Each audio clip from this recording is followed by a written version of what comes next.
I have no idea how to paint pink skin. We face two challenges when painting pink skin on a miniature.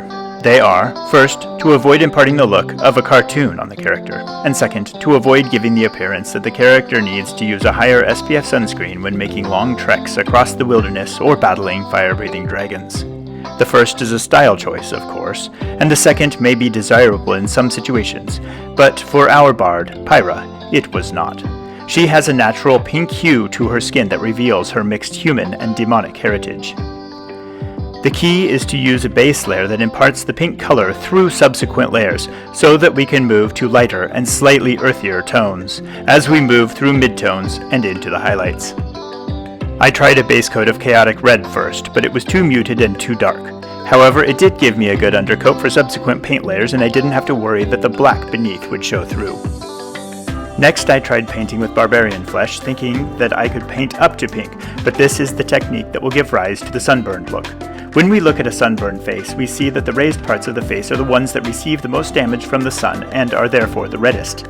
I want the opposite effect, so I used pure red as a base coat, followed by a blend of red and barbarian flesh, and finally highlighting with barbarian flesh alone. The pink effect comes from the pinkness in the recesses of the face and allows for a natural highlight with skin tones that appear natural and healthy to an observer.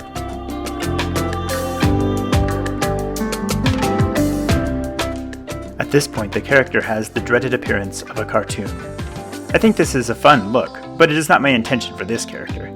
The remedy for this look is to continue highlighting. Cartoons look flat or plainer because areas are covered with a single color. We need to continue highlighting until we draw the third dimension into the face and it has depth. We needn't even be limited by the sculpt of the miniature, as paint can so accentuate features by painting in the upper portion with a lighter color that the feature appears more prominent than it actually is.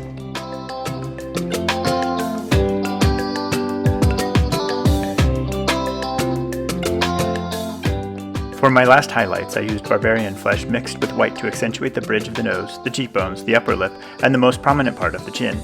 I also used the same highlighting on the neck and collarbones. The highlighting of this area ensures that we have a smooth transition from body to face, and we don't end up with the appearance of a detached head floating above an unrelated body. I left the tail for last and realized the importance of matching the color perfectly when painting flesh in different areas.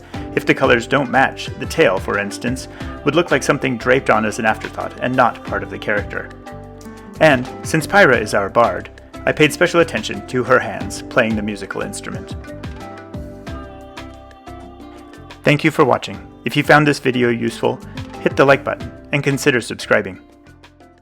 And as always, thank you for your valor.